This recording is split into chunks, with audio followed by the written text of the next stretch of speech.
Sore itu, langit di atas perbukitan kecil di daerah pesisir selatan Sumatera Barat tampak redup. Awan menggantung rendah seolah menahan hujan yang siap turun kapan saja. Di tengah jalan tanah yang berliku, sebuah mobil tua berhenti di depan rumah panggung kayu berwarna coklat tua. "Sudah sampai, Win," ucap ibu lembut sambil menoleh ke arah anak gadisnya yang duduk di kursi belakang. Winda, gadis berumur 15 tahun, memandangi rumah itu dengan perasaan campur aduk. Sudah lebih dari 7 tahun ia tidak berkunjung ke rumah neneknya di kampung. Dulu, waktu kecil, ia sering menginap di sana, bermain di halaman luas yang dikelilingi pohon rambutan dan durian. Tapi semuanya berubah sejak ayahnya meninggal.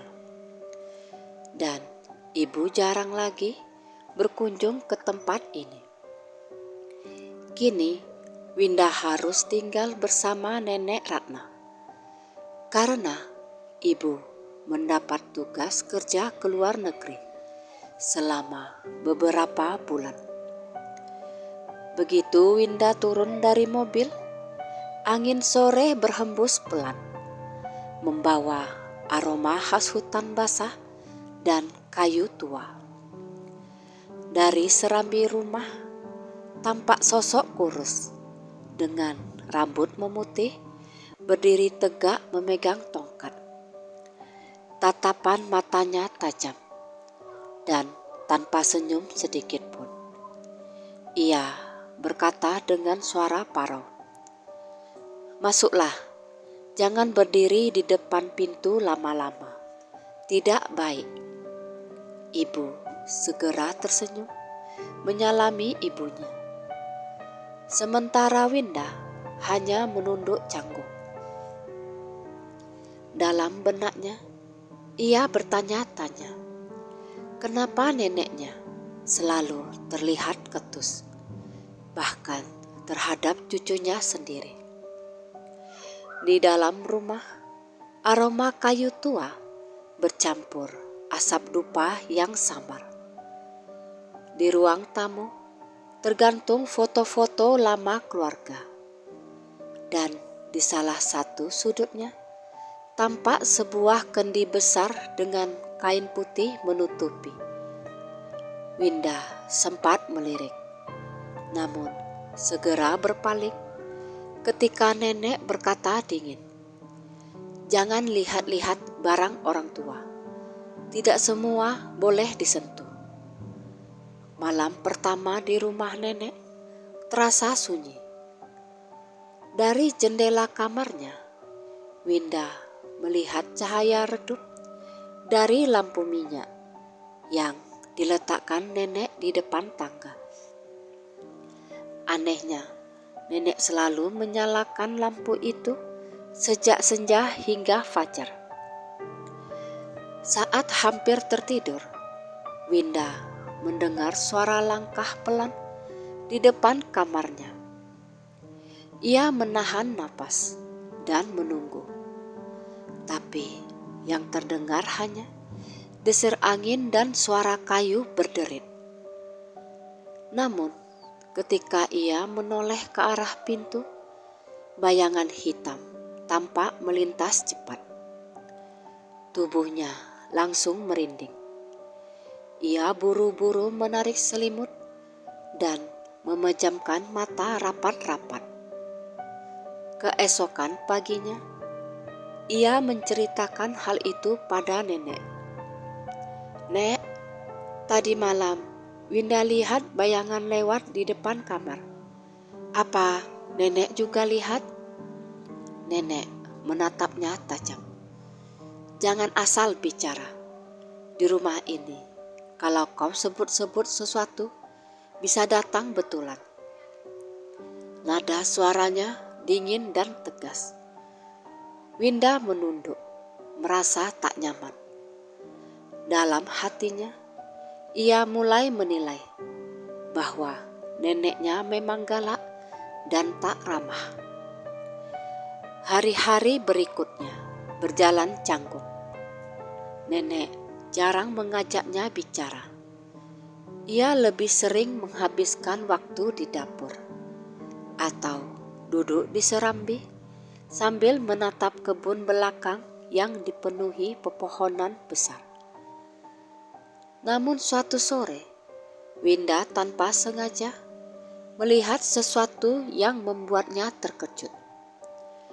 Dari celah jendela dapur, ia melihat neneknya sedang menabur garam dan bunga melati di sekitar kendi yang ditutup kain putih itu, sambil berbisik lirih dalam bahasa Minang kuno yang tak ia pahami.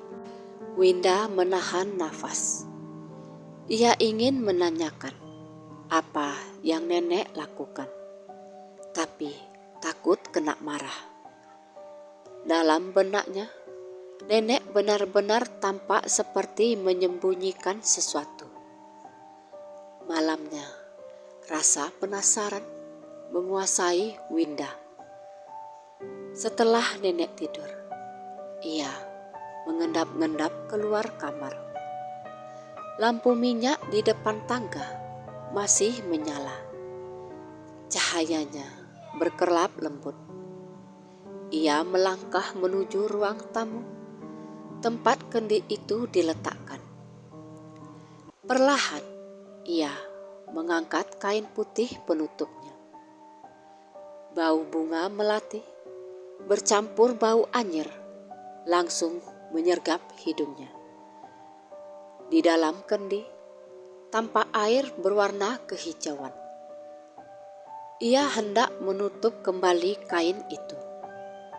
Tapi tiba-tiba dari dalam kendi muncul gelembung besar dan suara lirih seperti desisan panjang. Siapa? Siapa yang berani membukanya? Suara itu membuat darah Winda seakan berhenti mengalir. Ia mundur beberapa langkah, tapi kakinya terpeleset karpet. Seketika lampu minyak di tangga padam sendiri, dan ruangan seketika gelap gulita. Tepat di saat itu, dari arah belakang terdengar langkah cepat dan suara nenek berteriak keras. Winda, cepat tutup itu. Kau mau apa sebenarnya? Suara teriakan nenek Ratna menggema keras di antara gelapnya ruangan. Dalam sekejap, wanita tua itu sudah berdiri di depan kendi. Tangannya gemetar, namun gerakannya sigap. Ia menutup kembali kain putih yang sempat terbuka dan membaca sesuatu dengan cepat, seperti doa atau mantra. Winda masih terduduk di lantai. Tubuhnya lemas, jantungnya berdetak kencang. Ia belum sempat menjawab ketika dari dalam kendi terdengar suara lirih menyerupai tawa pelan, seperti angin melewati celah bambu. Nenek menatap tajam ke arah Winda. Siapa suruh kau buka itu, Winda? Winda cuma penasaran, Nek. Winda gak tahu. Gak tahu. Kalau aku tak datang tadi, kau sudah diseretnya malam ini. Nenek menghela nafas berat, lalu menyalakan kembali lampu minyak. Wajahnya terlihat pucat, tapi sorot matanya masih tajam. Ia memegang tangan Winda, menarik gadis itu ke kamar, dan menguncinya dari dalam. Dengar baik-baik Winda, mulai malam ini, jangan pernah keluar kamar setelah Isya. Jangan dekati kendi itu. Jangan sebut-sebut hal aneh yang kau lihat. Di rumah ini ada yang menjaga, tapi bukan manusia. Winda menelan ludah. Ia tak berani bertanya lebih lanjut. Namun, dalam benaknya timbul rasa takut sekaligus penasaran. Apa sebenarnya yang nenek simpan selama ini? Siapa yang menjaga rumah itu? Keesokan harinya, suasana di rumah menjadi lebih hening dari biasanya. Nenek tampak murung, duduk di kursi rotan sambil memegang tasbih. Sementara Winda duduk di teras menatap kebun di belakang rumah. Dari kejauhan, ia melihat satu pohon besar dengan akar menjalar hingga ke tanah. Dan entah kenapa, pohon itu membuat bulu kuduknya meremang. Tiba-tiba, seekor kucing hitam melintas cepat dan menatap ke arahnya. Matanya berkilat aneh. Winda refleks mengusir, tapi kucing itu tidak bergerak sedikit pun. Malah dari arah pohon besar itu terdengar suara berdesis, seperti seseorang sedang memanggil namanya pelan. Winda. Ia tersentak dan segera berlari masuk rumah. Nafasnya memburu. Nenek yang melihat wajah cucunya pucat langsung menegur. Ada apa lagi? Kau lihat sesuatu? Winda mengangguk pelan. Dari arah pohon belakang, ada yang panggil nama Winda, Nek. Nenek menutup mata sejenak, lalu berucap lirih. Dia sudah mulai mendekat. Seharusnya aku bisa menahannya lebih lama. Kata-kata itu membuat Winda semakin bingung. Dia siapa, Nek? Nenek Ratna menatap cucunya lama, seolah menimbang apakah gadis itu sudah cukup kuat untuk mendengar kebenaran. Aku tak bermaksud jahat padamu, Winda. Tapi di rumah ini, sejak dulu, ada satu makhluk yang tak pernah tenang. Dulu, dia mati karena kelalaian orang tuamu. Winda membelalak. Maksud nenek, makhluk itu ada hubungannya dengan ayah dan ibu? Nenek mengangguk pelan. Makhluk itu dulu anak kecil, tapi bukan manusia sepenuhnya. Ia penunggu pohon besar di belakang rumah ini. Ayahmu dulu, di waktu kecil, pernah menebang salah satu cabang pohonnya. Sejak saat itu, penunggunya marah. Ia sempat muncul, dan aku menahannya di dalam kendi itu dengan bantuan seorang ustadz tua. Tapi seiring waktu, kekuatannya semakin besar. Apalagi setelah kau datang. Winda terdiam, tubuhnya bergetar dan bertanya, kenapa setelah aku datang, Nek? Karena dia tertarik padamu. Kau mirip ibumu waktu muda. Dan dulu penunggu itu ingin menjadikan ibumu sebagai temannya di alam lain. Itulah kenapa aku bersikap ketus padamu, Winda? Aku tak mau dia tahu aku sayang padamu. Karena semakin besar kasih, semakin kuat pula rasa iri makhluk itu. Mendengar itu, air mata Winda menetes. Ia baru sadar bahwa di balik kerasnya sikap nenek, ada cinta dan ketakutan yang begitu dalam.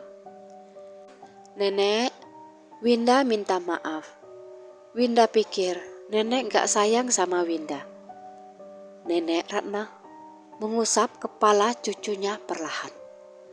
Kau memang keras kepala, tapi darah keluargaku mengalir di dirimu. Jangan takut, nenek akan lindungi kau sampai akhir. Malam itu, hujan turun deras. Angin bertiup kencang, menggoyang dedaunan di kebun belakang. Petir menyambar beberapa kali. Winda tak bisa tidur. Ia terus memikirkan makhluk yang dikurung di dalam kendi. Namun, sekitar tengah malam, sebuah suara halus memanggil dari luar jendela kamarnya. Winda, aku kesepian. Temani aku sebentar saja ya. Suaranya lembut, menyerupai anak kecil. Winda menoleh perlahan. Di balik kaca jendela, tampak bayangan kecil berambut panjang. Dengan mata kosong dan kulit pucat kehijauan. Ia menatap lurus ke arah Winda. Gadis itu menjerit pelan, menutupi mulutnya dengan tangan. Tapi sebelum ia sempat berlari, bayangan itu berbisik lagi. Jangan takut, aku cuma ingin berteman. Tiba-tiba lampu minyak padam. Udara di sekitar menjadi dingin menusuk. Dan dari arah pintu terdengar suara langkah kecil. Seperti anak yang berjalan tanpa alas kaki di lantai kayu. Winda menunduk, menahan nafas. Tapi langkah itu makin dekat dan berhenti tepat di depan ranjangnya. Malam terasa begitu panjang. Winda tak berani bergerak, hanya bisa menggenggam ujung selimut sambil menatap pintu kamarnya yang berderit pelan. Langkah kecil tadi berhenti. Lalu terdengar suara lirih seperti seseorang sedang menangis pelan. Winda, aku sendirian. Ayo, mainlah denganku. Winda menggigil. Suara itu terdengar seperti suara anak perempuan seusianya. Lembut, tapi syarat kesedihan yang aneh. Perlahan, bayangan putih muncul di depan pintu. Dari balik remang cahaya bulan yang menembus jendela, tampak sosok anak kecil berambut panjang. Ia mengenakan kain lusuh dan dengan mata kosong memandangi Winda. Siapa kamu? Tanya Winda dengan suara bergetar. Sosok itu tersenyum samar, tapi senyum itu terasa dingin. Aku dulu tinggal di sini, tapi mereka usir aku. Aku cuma ingin punya teman lagi. Saat itu juga pintu kamar terbuka lebar dengan bunyi keras. Angin kencang menerpa, membuat tirai berayun liar. Tubuh Winda terpaku ketakutan. Namun sekejap kemudian, sosok nenek Ratna muncul di ambang pintu dengan wajah tegas. "Pergi kau," seru nenek keras sambil menaburkan garam dan menyalakan sebatang dupa. Sosok anak itu menjerit nyaring, lalu menghilang bersama hembusan angin. Ruangan kembali tenang, namun bau bunga melati menyengat memenuhi udara. Nenek segera menutup jendela, lalu menuntun Winda untuk duduk. "Dia sudah terlalu kuat," gumamnya lirih. Kendi itu tak lagi sanggup menahannya. Winda menatap nenek dengan mata berkaca-kaca. "Nenek, siapa sebenarnya dia? Kenapa dia terus ganggu Winda?" Nenek Ratna terdiam lama, lalu berkata pelan, "Dulu, waktu ayahmu masih kecil, di pohon besar belakang rumah itu tinggal makhluk halus perempuan. Warga menyebutnya Bujang Bungo, penunggu hutan yang bisa menyerupai anak kecil. Ia sebenarnya tak jahat, asal jangan diganggu. Tapi suatu hari, ayahmu yang nakal memanjat pohon itu dan mematahkan cabangnya untuk membuat ayunan. Makhluk itu marah besar, dan semenjak itu keluarga kita selalu diganggunya." "Dan kendi itu?" tanya Winda. "Itu wadah penahannya. Ustadz yang dulu bantu nenek bilang dia akan terkurung selama keturunan keluarga kita tak memanggil atau menatap pohon itu terlalu lama. Tapi semenjak kau datang, dia merasakan energi yang sama dari dirimu, darah keluarga kita yang dulu mengusiknya." Winda menunduk. "Jadi semua ini salah Winda, Nek?" Nenek menggeleng tegas. "Tidak, ini salah kami yang dulu menutupi semuanya. Tapi malam ini kita harus lakukan satu hal terakhir sebelum dia benar-benar mengambil salah satu dari kita." Hujan semakin deras di luar. Petir menyambar, menerangi langit malam. Nenek mengambil sebuah kain merah tua dari lemari dan menyerahkannya kepada Winda. "Kain ini warisan dari nenek moyang kita. Nanti kau harus pegang erat. Jangan lepas apapun yang terjadi. Kita akan ke pohon belakang saat azan subuh nanti. Itu satu-satunya waktu ketika ia paling lemah." Malam itu Winda tak tidur. Ia duduk di samping nenek yang terus membaca ayat-ayat suci dengan suara lirih. Setiap kali angin berhembus, bau bunga melati semakin kuat, seolah makhluk itu semakin dekat. Ketika azan subuh terdengar jauh dari surau kecil di ujung desa, nenek menggamit tangan Winda. Mereka berjalan perlahan ke kebun belakang dengan membawa lampu minyak. Tanah masih basah dan kabut tipis menyelimuti pepohonan. Pohon besar itu berdiri menjulang. Batangnya hitam pekat seperti arang, dengan akar besar yang menonjol ke permukaan. Saat mereka mendekat, suara tangis anak kecil terdengar jelas. "Kenapa kalian tak pernah temui aku lagi? Aku sendirian di sini. Kalian jahat. Tiba-tiba di bawah pohon muncullah sosok perempuan kecil yang kini berubah menyeramkan. Rambutnya menutupi wajah, kulitnya pucat kehijauan, dan matanya memancarkan cahaya merah redup. Ia berjalan mendekat pelan-pelan, namun setiap langkahnya membuat udara di sekitar semakin dingin.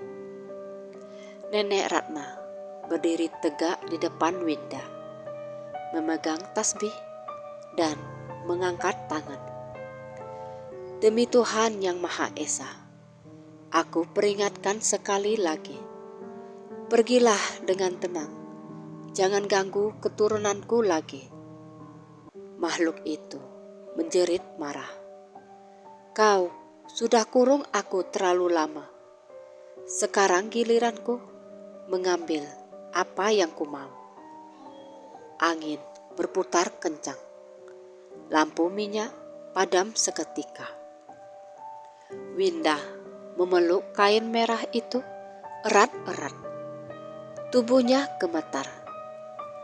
Namun di tengah kekacauan itu, suara nenek tetap tegas membaca ayat-ayat suci dengan lantang.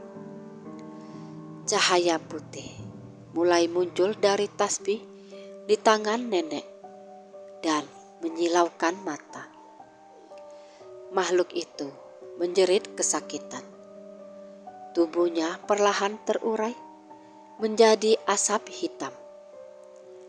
Tapi sebelum benar-benar lenyap, ia menatap Winda dengan mata basah dan berkata lirih, "Aku cuma ingin punya teman." Seketika suasana hening. Angin berhenti berhembus. Burung-burung mulai berkicau perlahan menandai fajar.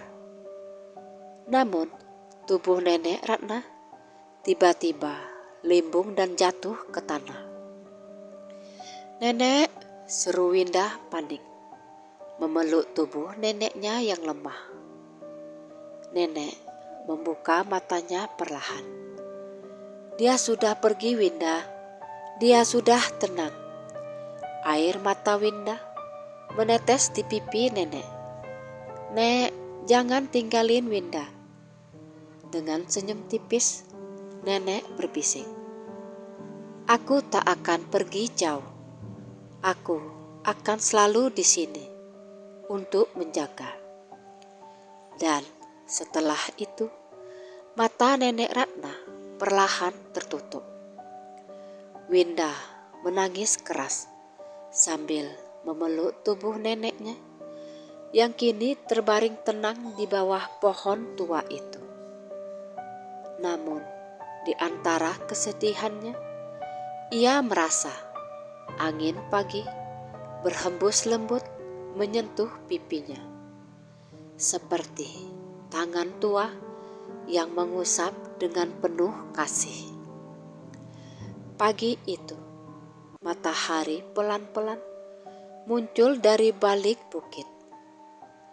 Kabut tipis yang menggantung di kebun belakang mulai menipis, memperlihatkan daun-daun basah sisa hujan semalam. Di bawah pohon besar, Winda masih duduk memeluk tubuh neneknya yang telah terdiam. Udara terasa tenang. Tak ada lagi hawa dingin atau bisikan halus yang menakutkan. Burung-burung mulai berkicau, dan sinar matahari jatuh lembut ke wajah Nenek Ratna yang tampak damai, seolah tertidur dengan senyum kecil di bibirnya. "Terima kasih, Nek," bisik Winda lirih. Sekarang Winda tahu semua sikap ketus nenek hanyalah cara nenek melindungi Winda. Ia menatap pohon besar itu, dan anehnya pohon itu kini tampak berbeda. Daun-daunnya berkilau diterpa cahaya pagi, dan di akar yang menjalar tampak bunga melati putih bermekaran. Padahal selama ini tak pernah ada bunga yang tumbuh di sana. Di sela tangisnya yang mulai reda, Winda merasa sesuatu berbisik lembut di telinganya. Suara yang hangat dan akrab. "Jangan takut cucuku, selama kau ingat doa, tak ada yang bisa menyentuhmu." Ia menoleh cepat, tapi tak ada siapapun di sana. Hanya daun-daun yang bergetar pelan seolah melambaikan tangan. Beberapa hari kemudian, warga kampung datang membantu pemakaman Nenek Ratna. Mereka semua mengenal beliau sebagai perempuan keras tapi dermawan. Tak banyak yang tahu kisah sebenarnya di balik ketegasannya menjaga rumah tua itu. Usai pemakaman, seorang lelaki tua datang menemui Winda. Ia adalah Pak Surya, ustadz yang dulu membantu nenek mengurung makhluk penunggu pohon. "Ratna perempuan yang kuat," ucap Pak Surya pelan. "Ia pernah bilang kalau nanti dia tiada, cucunya pasti akan meneruskan tugasnya menjaga rumah ini. Mungkin itu sudah waktumu, Nak." Winda menunduk. "Menjaga? Maksudnya menjaga agar makhluk itu tak kembali ya, Pak?" Pak Surya tersenyum. "Menjaga bukan untuk menahan, tapi untuk menyembuhkan. Makhluk itu dulunya juga ciptaan Tuhan. Hanya ia tersesat oleh dendam dan kesedihan. Kalau kau mau, aku bisa ajarkan doa-doa yang dulu dibaca nenekmu." Hari-hari pun berlalu. Winda memilih tetap tinggal di rumah panggung itu. Ia membersihkan setiap sudut rumah, menata kembali foto-foto lama, dan menyalakan lampu minyak di depan tangga setiap senja. Sama seperti kebiasaan neneknya dulu. Setiap sore, ia duduk di serambi sambil membaca buku dan mendengar suara alam. Rumah itu kini tak lagi menyeramkan. Justru terasa hangat dan menenangkan. Suatu sore, saat Winda menyiram bunga di kebun belakang, angin berhembus lembut membawa aroma melati. Ia menatap ke arah pohon besar yang dulu menjadi sumber ketakutan. Kini pohon itu tampak rindang, teduh, dan tak lagi menyimpan kegelapan. Dari sela daun, Winda melihat bayangan anak kecil berambut panjang berdiri memandangnya. Tapi kali ini bayangan itu tersenyum lembut. Bukan senyum menakutkan, tapi senyum damai.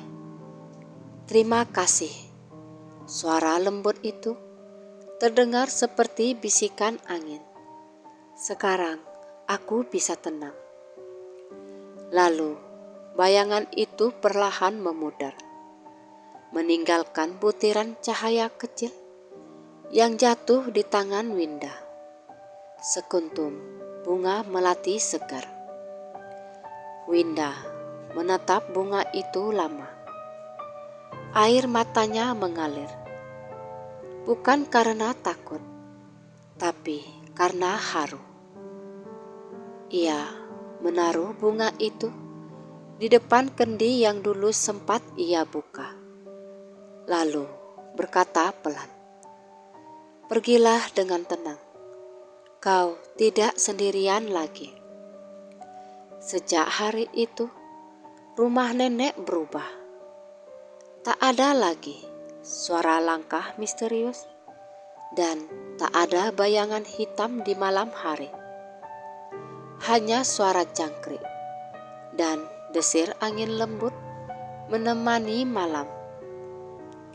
Beberapa bulan kemudian, Ibu Winda pulang dari luar negeri. Ia terkejut melihat anaknya tampak lebih dewasa dan tenang. "Winda, kamu gak takut tinggal di sini sendirian?" tanya sang ibu sambil memeluknya. Winda tersenyum lembut. "Tidak, Bu. Nenek selalu ada di sini. Rumah ini sekarang terasa damai." Malam itu, setelah ibu tertidur, Winda keluar ke serambi. Bulan menggantung indah di langit, menerangi halaman rumah. Ia duduk sambil menatap ke arah pohon besar di kebun. Tiba-tiba dari arah sana tampak cahaya lembut berbentuk siluet wanita tua. Wajahnya mirip Nenek Ratna, dengan senyum hangat yang menenangkan. "Jaga rumah ini baik-baik, Winda. Jangan biarkan keturunan kita lupa untuk menghormati alam. Alam tak butuh ditakuti, hanya butuh dihargai." Siluet itu perlahan menunduk, lalu menghilang bersama angin malam. Winda menatap langit sambil tersenyum. "Tenang, Nek. Winda janji akan menjaga semuanya." Bertahun-tahun kemudian, rumah kayu itu masih berdiri kokoh di tengah kebun hijau. Winda tumbuh menjadi gadis dewasa yang bijaksana dan dikenal masyarakat. Sebagai penjaga kebun leluhur, seseorang yang dipercaya mampu menenangkan tempat-tempat berenergi aneh di sekitar desa. Setiap orang yang datang ke rumah itu akan disambut aroma bunga melati dan suasana tenang. Di serambi selalu ada lampu minyak yang menyala lembut setiap senja, seolah cahaya itu tak pernah padam. Tanda bahwa kasih sayang Nenek Ratna masih melindungi rumah itu. Dan setiap kali angin bertiup dari arah pohon tua di belakang, orang-orang kerap mendengar bisikan lembut. Kasih sayang sejati tak selalu manis di permukaan. Kadang ia tersembunyi di balik ketegasan. Winda tersenyum setiap kali mendengar bisikan itu, karena ia tahu itulah suara neneknya, penjaga sejati yang cintanya tak pernah hilang, bahkan setelah kehidupannya berakhir.